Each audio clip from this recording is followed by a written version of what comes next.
What's going on, BFL fam? I'm Carlos. This is Steven. How's it going, everybody? Thank you for watching. Welcome back to Brooklyn Fragrance Lover. An exciting video today. We're going to overview the new Maison Christian Dior collection. Keep it right there. Brooklyn Fragrance Lover. Brooklyn Fragrance Lover.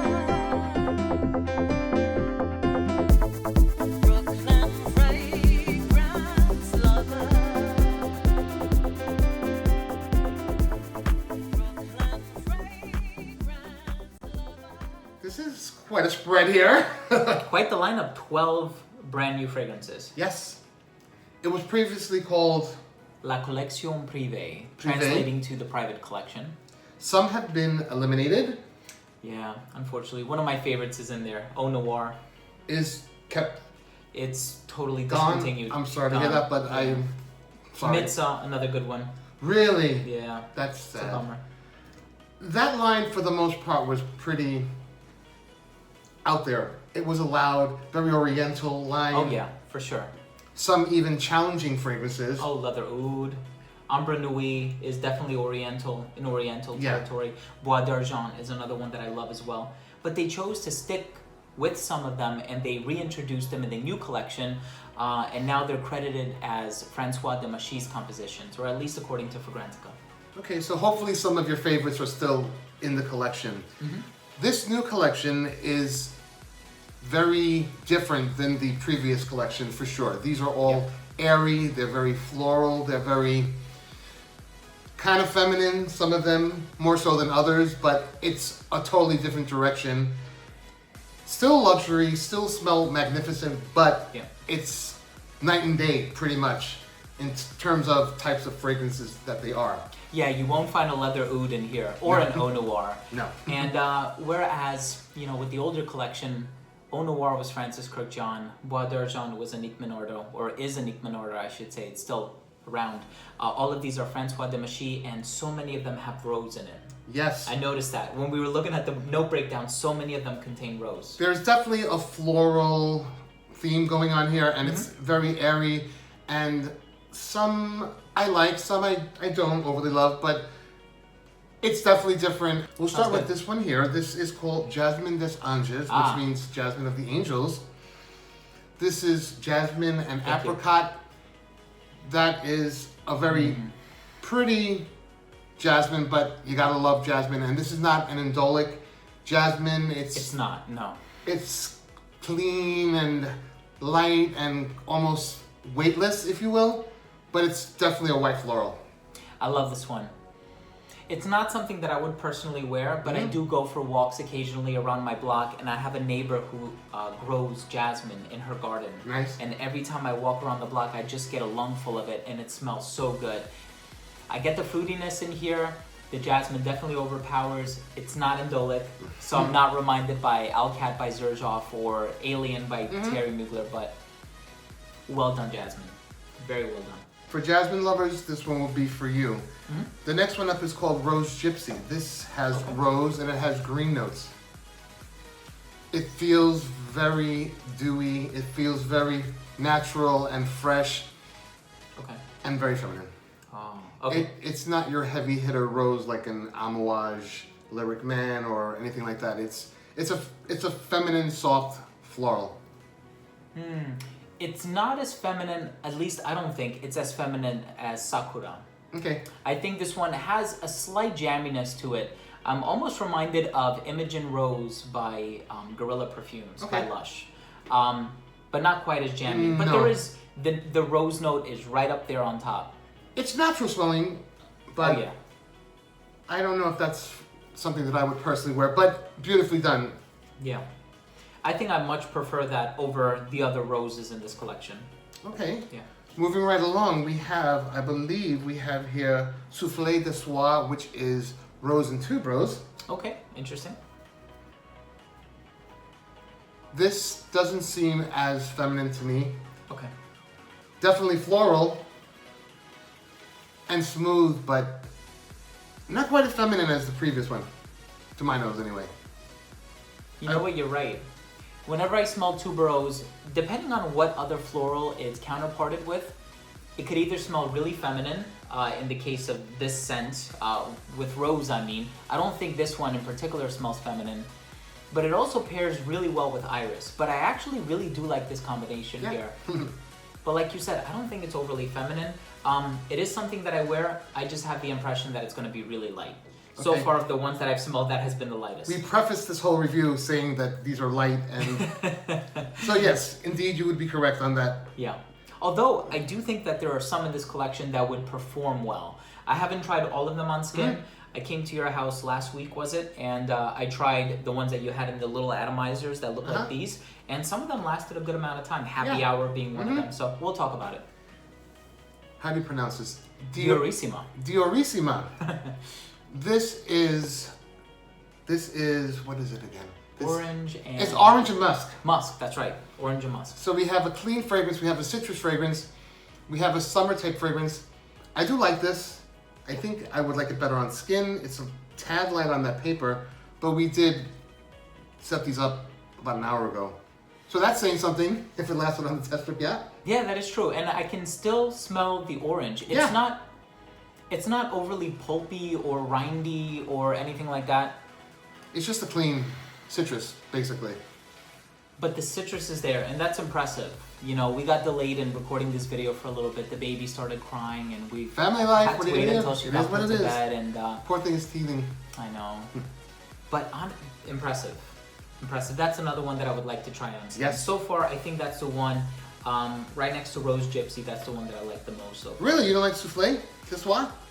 It's okay. I just think it's a little light, not something that I would personally wear. Okay, moving right along. We don't want to Yeah. keep you too long today on this video. This one is called Belle de Jour. This is rose and apricot. Okay. And it's a jammy rose. It's a natural rose. It's a feminine rose, I think. Okay. Yeah. Feminine rose for sure. Listen, we all have our different tastes, and for rose lovers, I would definitely recommend that one, and Rose Gypsy for sure. Yep. Nice. Again, I don't think it's one that I would personally buy, but I think all of these are very well put together. I think Francois de Machine knows what he's doing, and there's definitely a level of artistry that goes into each one of these. Absolutely. And despite so many of them containing the note of rose, you are able to discern one from the other. So I like how he knows what notes to pair it with to give them their own unique character and identity. A special shout out to our good friend Richard, who made this video possible with these ginormous bottles. I think these are 1,000 milliliter bottles. No, I don't know. Just kidding. This is the mega size. 8.5 ounces. Wow. Yeah. Perfume for days. And each one of these sells for $320. And there's smaller sizes. I thought someone commented and said that there's 30 mils this time, but don't quote me on that. But that would be a beautiful thing if they are available in That smaller would be sizes. really cool. Yeah. Lastly, on my side, he's going to take over the rest of the show after this one. This is Balade Sauvage. I think it's my favorite of all. And this one has fig. This one has aquatic notes. It has citrus notes. And it's basically a fruity, freshy summer done nicely. Done very nicely. Yeah. I let the wife smell it on my hand and she, ooh, I like She that. loved it. Yeah, so when we get a rise out of Jen, we know we're on the right track. So Personally, I think, not to cut you off, I'm It's sorry, okay. Carlos. I think this one and Terra Bella would be the two that are really going to appeal to the masculine crowd. Mm-hmm. Yeah. But I agree. Summertime has solar notes too. Solar notes, fruity notes, ozonic notes, aquatic notes. Pebble, like some kind of... Yeah, like a volcanic rock kind of thing. What they were going for here is sitting under a fig tree in the Mediterranean area, smelling the ocean breeze. So you get that here. Yeah, that's awesome. This one is called Sakura, and another one Sakura. made Sakura. possible via our friend Richard, so thank you so much. So, it's a beautiful scent. It is. It really is.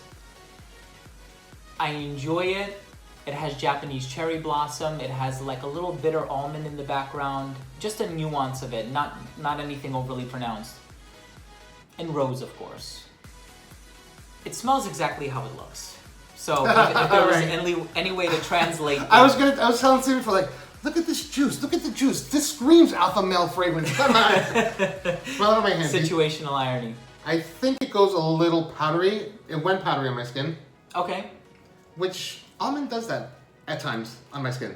Yes, it can. I've had some hand soaps that actually went a little powdery. I don't know if it's a psychological thing, but so this one, it's very soft-spoken, it's aloof, it's timid, but it's very assured in itself. It's very confident. It reminds me of a quote by William Shakespeare that goes, "Have more than thou showest, speak less than thou knowest." That is like phrase of the week. Yeah, I've said that before. Yeah. And this one is just, it does that. It's the kind of person who would walk into a room and they don't necessarily need to show off, but somehow all the eyeballs are on them. Or all the noses. All the noses in this case. Again, not one that I would wear. So far, I would gravitate towards this 100%. Yes. And I do like Rose Gypsy. So this next one here is called Happy Hour, and this has ylang ylang and cranberry. I like that one as well. Uh-huh. I like that one a lot. Oh, God. Yeah. So happy hour is a cocktail type of feeling. I could see the cranberry kind of being like a garnish, right? You throw some cranberries on top after. I like this. So good. This is So another great one for the guys. It's beautiful in its simplicity. It's nothing grand or new or oh my god, but it just smells just right. Like it just works, you know? Yeah. I would wear that in a heartbeat. I think the ylang ylang is what's really going to appeal to a feminine crowd, but the cranberry almost adds like this unisex quality. So I'm a little, at a loss because I don't know if I would recommend it for a guy or for a girl. I do think it's perfectly unisex. These are easily accessible, so you can go to your nearest department type store like Saks Fifth Avenue, stores of that Oh, for nature, sure. and try them out for yourselves. The next one is called Dior More, and I was really looking forward to this one the most when I looked at the note breakdown because it has iris. Okay. And it's iris and powdery notes. I don't like when they tell me that. Don't tell me powdery You don't notes, like because right powdery away. iris, right? No. Creates a sort of stigma. This one, it's certainly powdery. I know some iris fragrances out there like Dior Homme or even Bois d'Argent. They do appeal to a unisex crowd. This one, I do think leans feminine. And it might be because of the powdery nuances. Yeah, it's not a love for me out of this lineup. There are many others that I do love, so. And I think there's something for everyone. That is true. And I'm so glad that we're fast forwarding on to the next one because this one is Terra Bella and It's terrible? Terra Bella. Oh. Terra Bella, beautiful earth. Yes, I was kidding. I know. I made a pun out of your. So good. Yeah, This that is was one of my favorites as well. good. Wow. This is, I remember cypress and myrtle. I know there's a third note, but... Let me see. Oh, and I smell it. Orange blossom. Orange blossom, cypress, myrtle. This is probably the thickest fragrance of all that I've smelled from this lineup. Yep. And In terms you of- wouldn't think that by looking at the color of the liquid. I thought the liquid would look more like Eau Noir or Vetiver or Grand V, but no. I do like this one as well. Terra Bella is a winner in my book as well. That's one of my favorites as well. If there were one that I would purchase and I would recommend for men, it would definitely be that one. And this one is called Lucky, and this one emphasizes the note of Lily of the Valley. So fresh, clean, white floral, very subdued. What do you think? I wore it. I went to the opening of the Dior department at Saks Fifth Avenue. And my friend Sal, who works at the Dior, the manager actually at Okay. the Dior counter, Yeah. that's how I got all these samples. He loves this one. He says it's his signature scent, Wow. and he wears it every day, and everyone knows him and loves how it smells on him. It does start out rather grand, meaning feminine and vavavoumi, but it's in the dry down, not in that initial blast where that one worked on my skin. Ah, gotcha. And the thing about this one, despite it being a floral fragrance, a solid floral if I'm not mistaken, it just smells clean to me. So it doesn't smell feminine or vavavoumi as you would say, or like overly floral. It just sort of smells clean. There's a tame nature about it. And I can see this being a signature scent. Yeah. I really could. I could. And I want to say there's a little bit of citrus in there. Don't know if it's listed as a note, but it has a freshness in the opening. And the last one is called Thé Cachemire. So this is a tea-based fragrance. It has white tea, it has smoke, it has some spices. I like that one too. I do have some favorites. I do. And this would be one of them. Very pleasant, Oh, I love this one. Yeah. I love this one a lot. That should be in my top 5. More tea than smoke, though. Yeah. Tea is a note that I've recently realized I really love more than I did before. Because it just has a freshness about it, and also a calming effect about it as well. For sure. I find. Yeah. So I do like that one. I'm a fan of tea as well. Whether we're talking about Gucci Pour Homme 2, Bulgari's Eau Parfumée au Thé Vert, there's so many tea-based fragrances, and I don't own too many, in full disclosure, but if I were to purchase one, given the resources available to me and the fragrances that are out there, I think I would probably go for this one. Also because I have a bit of a La Collection Privé collection, and I would love to add on to that. And like you said off camera, the bottles look so nice when you line them up next to one another, especially Absolutely. if you do it like in a color spectrum fashion. But what are, say, your top 3? My top 3 would be Belle Sauvage, Terra Bella, and this came in and swept everybody away. Okay. What's it called again? Thé Cashmere. Tea Cashmere. Cashmere tea. There you go. So my top 3 would be Belle Sauvage, Okay. Terra Bella, Ah. and Happy Hour. Ah. I really liked it too, but the Happy tea close behind it.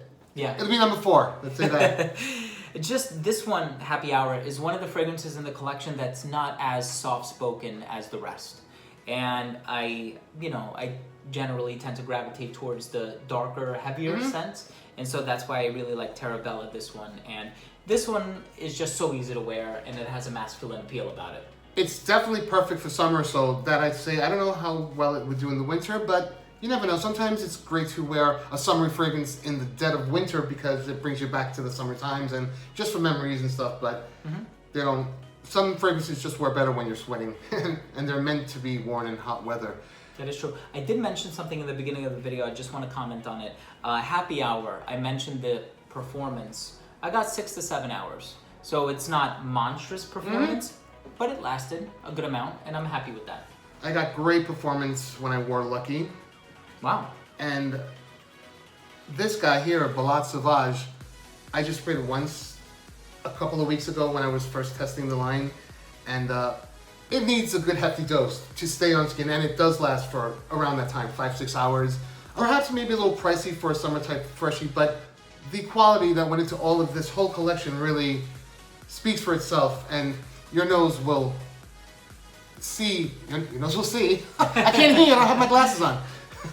You'll smell with your nose when you get your nose in them, but a good hefty dosing is how this one works, in my opinion. Good. Awesome. And since we were just talking about Belle Sauvage, I do want to mention as a fig scent, it smells less like Philosophes by Diptyque and more like Marc Jacobs for Men, because it has a creaminess about it. Yeah. It's not overtly figgy. You know, fig is just one of the components of the whole composition, but Sure. I almost wouldn't even categorize it as a fig fragrance. I know, it's hard to. Yeah, so anyway, that's all we have for you today on the Maison Christian Dior collection. How long did it take us? It took us 20 minutes. Editing time. There you go. So I would love to share. I have extra samples, so I'll send a good bunch to one lucky subscriber. All you have to do is subscribe to Brooklyn Fragrance Lover. All you have to do is subscribe to Brooklyn Fragrance Lover, subscribe to Redolessence, Thank you. like and share this video, then leave one comment down below with what you enjoyed most about this presentation today. If you're new to this channel, please do consider subscribing, and if you haven't been a subscriber, click on the bell icon so you don't miss notifications on new reviews, new content giveaways, beautiful ladies, buddies, and all the fragrant fun always happening right here at BFL. Thank you, my friend. My pleasure, Carlos. Anytime. Thanks so much for watching. Hope you enjoyed. Stay blessed, and we'll see you at the next review. See you next time.